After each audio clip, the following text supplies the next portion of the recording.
Okay, picture this. It's Friday afternoon when a thought hits you. I can spend another weekend doing the same old whatever, or I can hop into my all-new Hyundai Santa Fe and hit the road. With available H-Track all-wheel drive and 3-row seating, my whole family can head deep into the wild. Conquer the weekend in the all-new Hyundai Santa Fe. Visit HyundaiUSA.com or call 562-314-4603 for more details. Hyundai, there's joy in every journey. 2024 Santa Fe, available early 2024. Nobody wants a surprise in their jelly donut. It's toothpaste? That's because the middle is the most important part. At Graybar, we're at the middle of electrical and datacom jobs across the country, connecting installers, facility managers, and business owners with smart solutions for their most challenging projects, which means stocking and delivering crucial products on time and on budget with no surprises, thanks to our nationwide logistics network. Yep, Graybar does that. Welcome back in, Payne and Pendergast, Sports Radio 610. We're live on Radio Row in Las Vegas, Super Bowl 58 this coming Sunday, and we are pleased to be joined right now as we record this on a Thursday, full disclosure, because we're going to be talking about the NFL honors here in just a minute, and it's not happened yet as we talk about this, but we got a lot of stuff to get into with our next guest. Of course, joining us right now, Executive Vice President and General Manager of the Houston Texans, Nick Caserio, fresh off an appearance with Pat McAfee. Yeah. You were on McAfee the same day as The Rock. Yeah, I think Rock might be a smidge more important to the McAfee production, but nice that I can get some headphones on and be off to the side talking to him. So. Yeah, but you had what was your scouting report on Rock? On Dwayne Johnson was that? Oh before? when he came on, I don't even remember him coming out. That's so pretty must like not have been that good. Yeah. So he's done a lot better, I think, with his career than I have to this point. So. I guess he couldn't hack it in pro football. Yeah, is the problem. No, that's actually true. He couldn't hack it in pro football. Coming out of the U also. Yep. This has got to be pretty exciting, man, being out here at the Super Bowl where we've got the NFL honors coming up, and here you are, the general manager of the team, the coach that you hire, the quarterback that you draft, and the defensive end that you trade up for are all nominees tonight for the best at what they do. Give us a general manager's perspective on that as you're able to kind of sit back and digest that a little bit. Yeah, I mean, it's great for the organization. I mean, there's a lot of work and a lot of effort that a number of people have put in. When D'Amico was hired, I think we all felt strongly about D'Amico, who he was as a person, what the opportunity we thought was ahead of us. Nobody knew exactly what was going to happen, but as we started to piece it together during the course of the year, it started with him. He's been, I would say, a massive piece of where we are and what we've done this season. And then the performance of Will and CJ and a number of other players as well. So really, in the end, it's a credit to the work of the players and the coaches, and it hadn't been easy, but it's nice to take a step back and appreciate the things that we've accomplished this past season, and it's exciting. It's a great opportunity, including Andre potentially getting into the Hall of Fame. So there's a number of things that are happening and taking place. So it's great for the organization, it's great for the city, and it's great to be a part of it in some small way. Dalton Schultz was on with The Drive, our afternoon show, and they asked him about, okay, what made you decide to come here before C.J. Stroud was here? You didn't know that at the time, and he had mentioned he had played against D'Amico Ryans, and just from what he knew of D'Amico, that he was very optimistic about that. You guys are in a different position this year, with a track record, a quarterback, all of that. What's the pitch going to be like this year to free agents compared to, say, what it was last year? Yeah, I think it's still about opportunity, but we're hopefully going to have a competitive team. Now, we're not guaranteed anything. The AFC South, I would say there's a number of good young players, a number of good young coaches, but there's a foundation that's put in place, and we might be in a little different position from a team building perspective. The reality is we're still trying to get the same types of players onto the team however we do it, with the right mindset that fit maybe a certain role. But yeah, I mean, it's an opportunity. I think hopefully players will see the opportunity in front of them. We've got a good coach. We got a good staff. We have some good players that we have assembled. And, look, players are smart. Players talk. It's obviously it's about the field, but there's so many other things that go into it as well. So how the players are treated, what's the environment like when you're in the building, building? Do we have an opportunity to win? So all that comes into play, and players talk. I mean, like, you know how the league works. So everybody's kind of looking for information. Hey, what's going on down there? Boy, that sounds pretty interesting. So again, it starts with the people. So hopefully we have the right people, continue to add more people to the building, and give ourselves, in the end, we got to try to build a good team that gives ourselves an opportunity to go out there and be competitive against a number of good teams, which, you know, we're going to face some different teams this year that we haven't faced, you know, maybe in years past, but that's this league. So, but it's exciting, and, you know, we're certainly hopefully going to embrace the challenge in front of us. That was you know, one thing about the Patriots when you were there, and I know I'm not trying to ask about the Patriots way or anything, but I can say from personal experience, the only one time in my life that I was probably really a free agent where I didn't know what I was going to do was at the end of my career, and I was coming off of an injury, and like, the Patriots are the only team I ever kind of cold called. Like, I had my agent, I was like, hey, can you reach out to the Patriots? Because they're the Patriots. And other than that, it was, you know, coaches I knew and everything like that. Like, I imagine that wasn't necessarily the experience you guys had over the last couple of years. Is it, when you have a quarterback like CJ, do you start getting more cold calls? The players probably get more maybe than I do. Because the agents are going to go through their process like they normally do. And I'd say free agency is ultimately going to be driven by the market, and there's a dollar component that comes along with it. So that's the job of the agent. So players might say, oh, I'd love to play with so-and-so. They're probably communicating in their own silo. Sometimes it'll make it to us. But I think players want to, you know, they want to play for good coaches. They want to be around good players. And they want to be a part of good programs. And hopefully, like, we're starting to establish that so that when people ask what the Houston Texans experience is like, overall it's a positive one on a number of different levels. And that's part of our responsibility to each other. You know, sometimes you know what happened, Sean? What?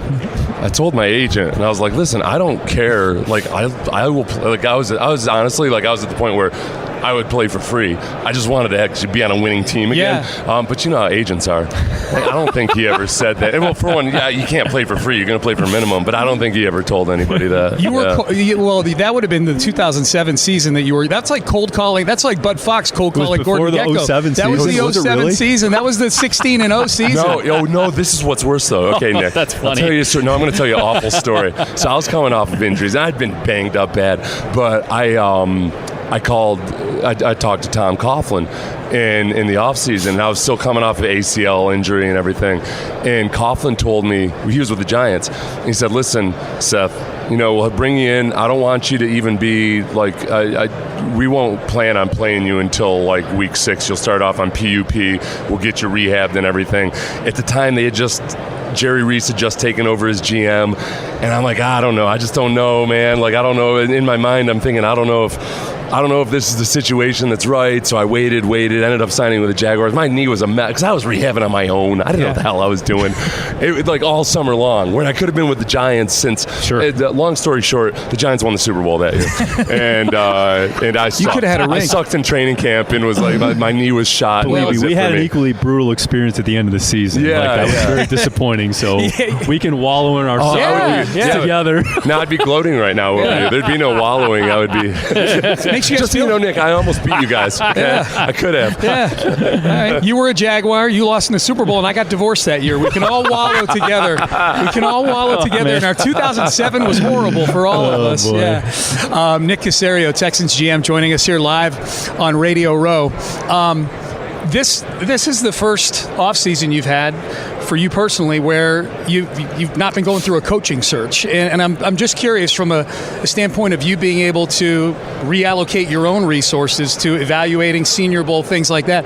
What's it been like for you to not have that part this offseason? Yeah, I mean, it just gives us an opportunity to continue to stay ahead here. So we put a lot of work. The staff's put a lot of work to this point. But to be able to go on the Senior Bowl for a couple days, and I would say, you know, credit to Jim Nagy and the work that he's done. I mean, that was probably as good of a Senior Bowl group that there's been a number of years. There were some underclassmen as well. So it just allows us to continue sort of the evaluation process as the players go through like their off season here a little bit. So a lot of this is all subject to the calendar. So wherever you are in a calendar, so this year is a little bit different than it was in previous years, but we just kind of have to keep moving forward as well. So there's still the work to be done. Hadn't been down to some of the All-Star games here over the last few years. Honestly, sometimes you can get as much work done regardless of what's going on around you back at the office as well. But, you know, made sense this year to be down there. And like I said, our staff's done a great job to this point. So, had a good couple weeks. We're going to have draft meetings here actually next week.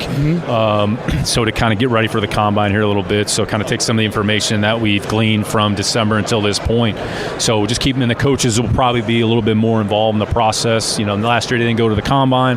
Probably have the coaches go to the combine on a smaller scale. But it's really more about the personal interaction than it is, this guy ran around in shorts and hit this blocking dummy that is useless. So that's not the focus. So again, it's just about time. It's about resources, trying to be as efficient as we can, and just hopefully help us make the right decision when we're adding players to the team. Yeah. I know you can't talk about any specific free agents or anything until free agency begins, but we've talked about running backs a lot and just how hazardous it can be to sign running backs in free agency, given how they've become so, for lack of a better word, frail, I guess. Have you guys started to figure out maybe anything about longevity with players and which guys seem to be built to last?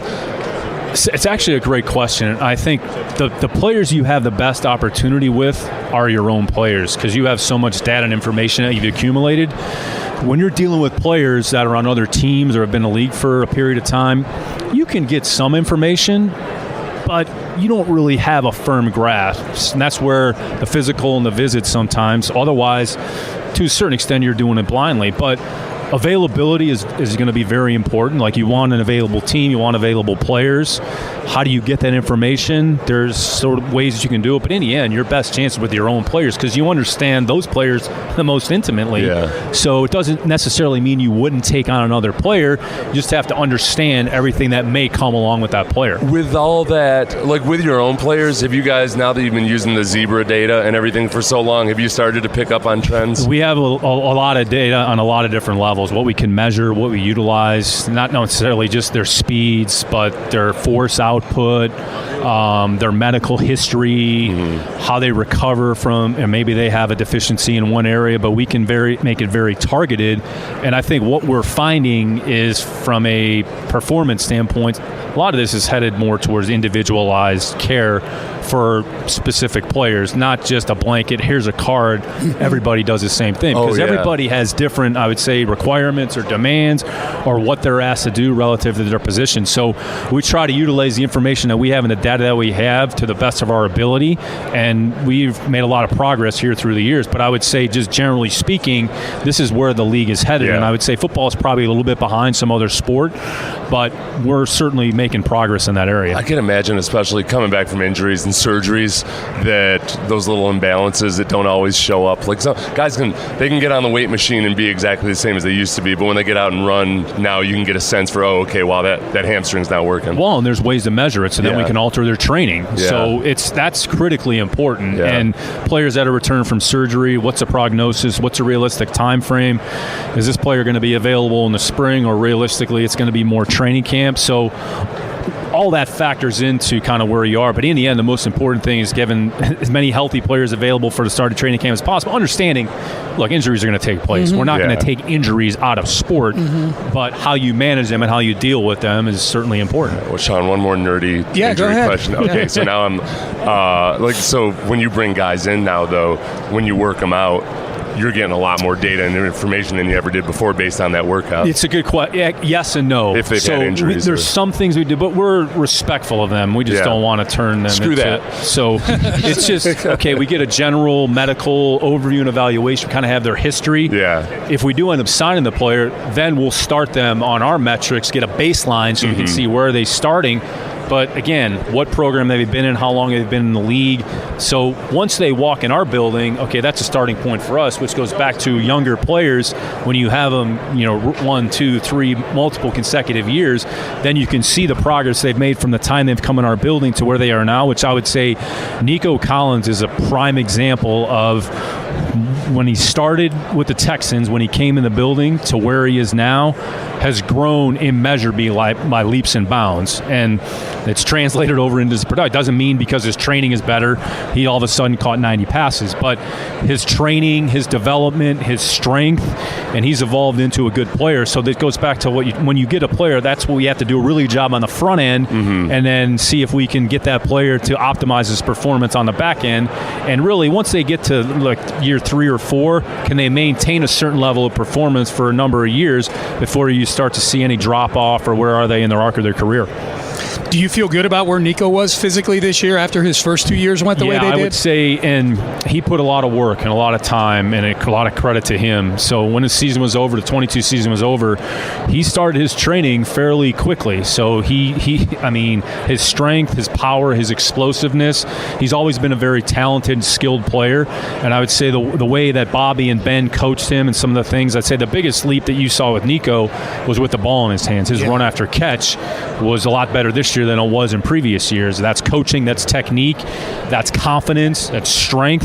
So he's always kind of had it in him. We were able to kind of extrapolate it, and that's a credit to the player, and it's a credit to the coaches for being able to get that out of him. Okay, picture this. It's Friday afternoon when a thought hits you. I can spend another weekend doing the same old whatever, or I can hop into my all-new Hyundai Santa Fe and hit the road. With available H-Track all-wheel drive and 3-row seating, my whole family can head deep into the wild. Conquer the weekend in the all-new Hyundai Santa Fe. Visit HyundaiUSA.com or call 562-314-4603 for more details. Hyundai, there's joy in every journey. 2024 Santa Fe, available early 2024. Says here that Graybar is a distributor? Yeah, we support electrical and datacom projects all over the country. So you can get me the products I need, where and when I need them? Yeah, thanks to our national logistics network. Any industry? Yeah, construction, industrial plants, schools, hospitals. So you could say Graybar is much more than a distributor. Yeah, you could say that. When you need a hand powering, connecting, or maintaining your operations, join the thousands of professionals who rely on Graybar to help keep them up and running. Yeah, Graybar does that. I'm Tony, and this is the Tony Kornheiser Show. Wow, that makes it sound a bit more serious than it really is. So what exactly is the show about? It's been almost 30 years, and I still don't know. Right now, we have some of the best voices in football come on to explain to us what we need to know in the college and pro world, and we get weekly picks from a monkey. Do you really need more than that? I might just tell you about my bunker game and the latest failed entry in my quest to find the best coffee ice cream. No schmutz, please. Listen on the Odyssey app or wherever you get your podcasts. Texans Executive Vice President and GM Nick Caserio joining us live on Radio Row here in Las Vegas.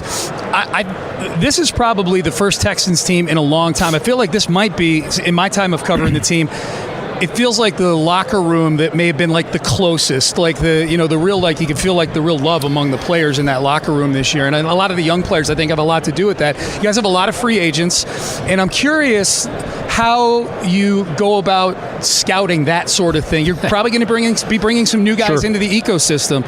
How are you able to kind of sniff out guys that you feel like are going to fit from that standpoint while still maintaining the level you want to win football games? It's a great question, Sean. It's a big part of it. And some of that you have to rely on relationships maybe that the players have amongst themselves, a relationship that you have with a coach, because it's useful information. And if you trust the individual that you're getting it from, they kind of paint the picture. Here's what you're getting with that player. Okay, that makes sense. And we're very cognizant of the type of people that we bring in the building. And this was, I'd say, and D'Amico's talked this was a very connected team. And when you want to play for each other, it certainly makes a difference. And it requires a selfless kind of team-first mindset. So to your question, it's something we certainly look for. So especially with younger players as well, regardless of where they're drafted, because there's obviously a lot of things. There's a lot of hype always associated with high draft picks that come in the locker room, but players are smart. So they see a player's attitude, how he handles himself. Is he a good teammate? Does he care about others? Is he genuine? Is he sincere? Is he full of crap? I mean, so all those things are important, because in the end, you're relying on each other when you're on the field. So can you trust your teammate to do the right thing? Is he going to put the team above himself? And everybody wants to have success, but when you have team success, then individual success will probably come along with that. Does it help to have a coach the style of D'Amico, where he's a younger coach, maybe connected to this generation of player a little bit more, who was a former player and a former captain himself? Does that help to be able to kind of vibe that out? The big thing is just, here's the standard of behavior and performance that we expect from everybody. And he and I would say, are very convicted in the type of people that we want in the building. So we're very, I'd say, kindred spirits in that respect. So it doesn't mean you're maybe not going to take a risk or a chance on a player, but you have to make sure that it's very calculated, because when they come in the locker room, you spend as much time with each other as you do anybody else. So that relationship, how they interact, it's important. So my players, I'd say, when you're around D'Amico, like, you want to be around D'Amico, and because he's real, he's authentic, he's sincere, but he's also very fair, and he holds everybody to a high standard and what the expectation is. So we're not going to change that. It's only going to be heightened, if we want to maintain kind of where we are as a team moving forward. One of the things about the Astros is they built what they have that was always impressive to me was that they were so analytically focused, and yet at the same time they ended up with great team chemistry. And Jeff Luhnow had a great quote once, which was, just because you can't measure it doesn't mean it's not real. That, team chemistry, it's hard to put your finger on it. But for a super analytical organization, they still very much valued chemistry. And I thought of that quote when Will Anderson was speaking at the end of the year, because this kid's up here, he's 22 years old, and he's talking about how treating the cafeteria workers and everybody else with respect, and putting that good energy out there matters in changing the culture of a place. And that, I knew, we've seen this all year long with Will. The trade compensation, at that moment, is when it really hit for me. Okay, there's something about this kid that's just wired a little bit differently than 22-year-olds elsewhere. And it's very sincere, and it's very genuine, and it's very real. This goes back to kind of what we were talking about. You want people to be who they are. Yeah. And I think the one thing about D'Amico is that he talks to the players about this, just be who you are. Don't try to be somebody that you're not, but we also want to make sure that you're wired the right way and they're made of the right stuff. So what Jeff said, I think it's an interesting quote, because in the end, we can analyze all this data and all these metrics and sabermetric and advanced analytics. That's great. Yeah. But in the end, they're people. There's emotion in this game. It's hard. We're going to deal with adversity. A good team is going to lose 6 or 7 games. That's right. So how do you deal with that? Can you turn the page? Can you not let something fester? Can you just focus on the task at hand? Can you move past it? Can you come up with a solution, figure out what happened, make the adjustment, the modification? Football, sport, and really, it's about behavior science more than anything else. So you're trying to mix a lot of different personalities and behaviors, and you're never going to be able to put a finger on it. But as you have grown and evolved, you kind of have a sense for what you want it to look like, and then if you see it, it sort of resonates and it reinforces your message. Nick Caserio joining us live on Radio Row. As far as things specific to the team, Nick, and improving upon them for next year, I know D'Amico was pretty upfront about we need to improve in the running game offensively this coming season.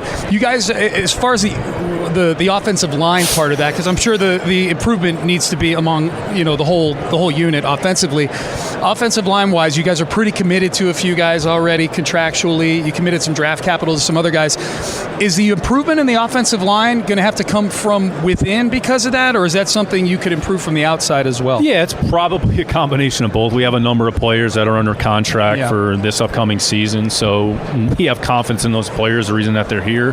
But we're also going to create as competitive environment as possible, and if there's players externally that we bring in, put them in a situation, again, going back to Kendrick Green when we bought him in kind of mid-season or whatever, early in the season. So there's an opportunity for us to add somebody that we think is going to enhance the overall group, but they're good players, and I think sometimes everything falls in their lap, right, wrong, or indifferent, but it's a collective effort. There's a lot of different things that we can look at, both player-wise. Maybe there's some things schematically we can look at. Maybe there's some things from a player standpoint. So there's a lot of different ways that you can evaluate it, but certainly you're looking for improvement.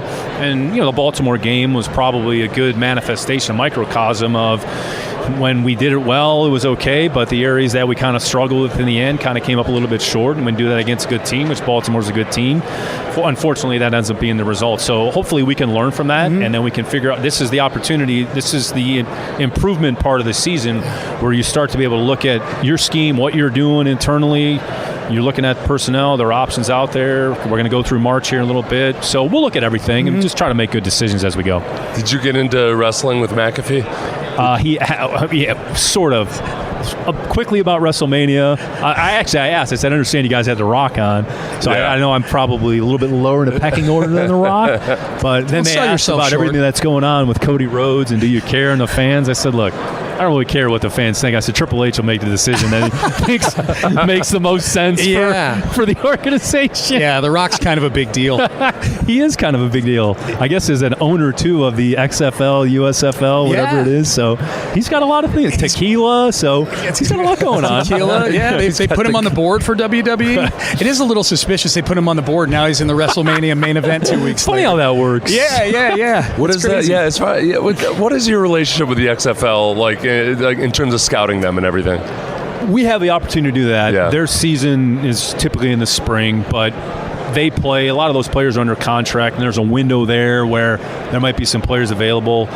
We've worked out players at different points, USFL, but I would say the best thing about the spring is just maybe gives players an opportunity to otherwise have a chance. Yeah. Maybe go out there and play football. You know, we went through that with Khalil Davis here a little bit. He played a little bit in the spring. But the big thing is not that they're going to, they could potentially make a difference on your team, but the one thing you know about if they go through the spring, come training camp, you have maybe somebody that's physically ready because they're not kind of starting from scratch. Yeah. So, again, we'll look anywhere and we'll give anybody an opportunity, and ultimately their performance will dictate whether or not they have a role on a team or not. Oh, okay. So you know Bill Belichick a little bit. He's looking, I don't know if he's looking for employment right now or not. He can do whatever the hell he wants. Yeah.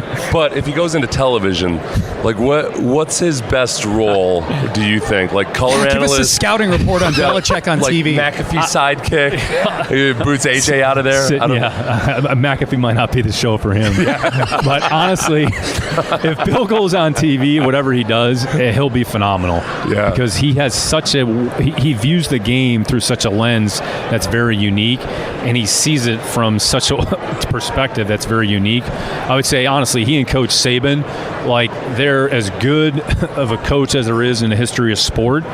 And then if they transition into something else, they'll probably be equally as good. It's just a different lens. I think Bill probably has more personality than people give him credit for. Yeah. I mean, he wouldn't have been able to stay in one place for however many years, and players wanted to come play for him because of a number of different factors. So, again, I'm certainly indebted to Bill for all the opportunities he provided for me. And I don't think he'll be on McAfee, but I'm sure there's a show that would like to have him. Well, this is what I wondered with him as a color analyst.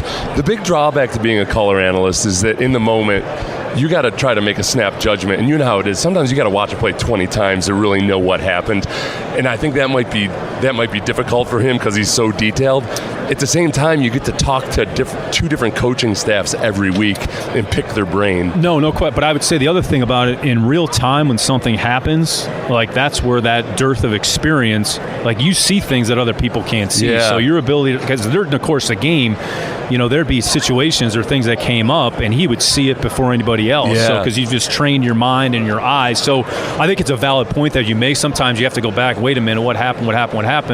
But if you've seen enough things football, then you might be able to look at it and adjust quickly. Because I would say one of the things that really teams need to be able to do is in real time react to what's happening on the field. Yeah. So it's not, well, let's wait till halftime, make an adjustment. Maybe at the end of the first quarter, okay, the game is declared a little bit. All right, what have you seen? They're doing this a little bit. Okay, when they do this, when they put them in this formation, here's an indicator. So it'll be interesting to see how that goes. So I think it could go both ways, but I think that experience, that's where he puts him in an advantage maybe that other people don't have. Yeah. It is wild. We may have Belichick and Saban in our lives on television this year. I'd really like to see him in color commentary. Yeah. Like, and I don't... Which I would say, if you watch the top 100 players, like that special that they did, like he was incredible. Yeah. Just so I think that's kind of a harbinger of potentially what it may look like if he's on television. Well, I've just heard too that like when he talks to other coaches, there's a tendency that like everybody want to impress Belichick. Yeah. So they tell him everything. So I can see him like I do with you two. That's right. Same exact thing. But I can imagine what we've been him saying. like he gets to meet two different coaching staffs before every game every week, and they're going to tell him everything. Yeah. Like he's just going to, he would learn so much about like all these different. He's an avid learner. Yeah, so I think more than anything, he's just a football junkie. Yeah. So just learning, and maybe you hear something and you go, you know what? And just in your mind, maybe I haven't really thought about that. Yeah. So then, but that's, it'll be interesting to see what happens during the fall. Do you like the NFL Top 100? I love the NFL Top 100. I haven't watched enough of it and study it, but it's probably more for. Do you use it as part of your scouting reports? Yeah. You know what it is? We should sign this player because he was the 86th ranked. That's totally how I would be a GM, Nick. I just want you to know that. No, Nick, it's up to you a little bit. I've always felt like the Pro Bowl and everything else should be voted on by the personnel people because you guys are the only ones that actually watch. You watch the most of the league. You see not every team, but you probably end up seeing a lot more of the entire league. Yes. Where we're in a silo and we're watching, a very not very limited, but a relatively limited number of players. Plays and you go, hey, okay, this guy looks right in. We see more defensive players than offense because if you're watching, if we were preparing for the Colts, we're going to watch at least the Colts' previous 4 opponents and everything. So you notice a lot of the defensive linemen, but you're only watching those Colts players, Sure. once. It's no question. So the personnel people you probably see the Pro Bowl elections and are kind of like, oh, wow, all right. I try to stay out of the Pro Bowl. Yeah. Except when Texans make it, then we get very, very happy. Well, then it's 100% justified every time. Yeah. What do you think of CJ's throw to Jamar Chase in the back of the end zone? Yeah, it was pretty impressive. It was pretty impressive. Yes, not uncommon. Somebody in his face, pretty Nick. impressive. So somebody in his face. He could have snatched his flag. We've seen a few throws like that. My son texted me. He's like, the crazy thing is he does that in real games. Yeah. Nick Caserio joining us. Hey, before we get you out of here, and by the way, the audience, just so you know, I checked with Nick beforehand how much time he had. Okay, I know you didn't do that thing where you strong arm him while he's on and air. then read the station ID when I'm eating my strawberries and acai bowl. It's cool that we get to do it in person. You know what else we did before we started recording? Nick made fun of my Sports Radio 610 polo. He did. Next time I come on, maybe I'll have to wear one. Yes. That'd be awesome. I'm a team player, Nick. That's right.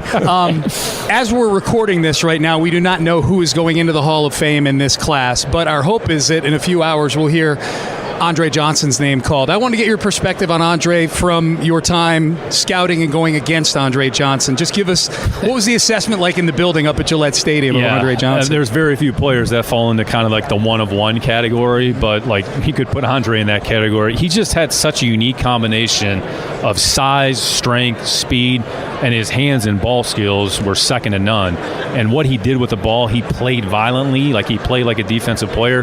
Every time we played the Texans, we knew we had to take care of Andre in order to have an opportunity to win the game. So he's earned everything that he's received at this point. I mean, it would be a tremendous tribute to him and the organization if he was voted in to the Hall of Fame. He's obviously, he and JJ are, along with Seth, are arguably the best players in the history of the organization. Yeah, it just depends on where the cutoff is. That's the whole, But which quartile. And it's been great to kind of be around Andre. I think he's got a quiet way about him. He's not about fanfare, but he cares a lot about this team. He cares a lot about this city, and hopefully we have the opportunity to celebrate what he's accomplished in his career. We had David Anderson on yesterday, wide receiver. Good player. Yeah. Underrated player. Yeah. He was. He really was. Yeah. And we'll have to send that clip to him. But he was talking about like when you play with a player like Andre and your position coach, and you're a former wide receivers coach, when your position coach tries to tell you to maybe do something a little bit more like Andre as a player, you're like, yeah, coach, Thanks. I'll get right on that. That's like trying to tell somebody, well, do it like Randy does it. Well, if there's only one of Randy, it probably is not good advice from a coach. No question. Nick Caserio, Texans Executive Vice President and General Manager, joining us here on Radio Row. Nick, it's our first chance to see you face-to-face since the season here, so congrats on the success this season. I know building to even bigger and better things next year, and we always enjoy these conversations. I appreciate you making time. Thank you. Always great to visit with you guys. Okay, picture this. It's Friday afternoon when a thought hits you.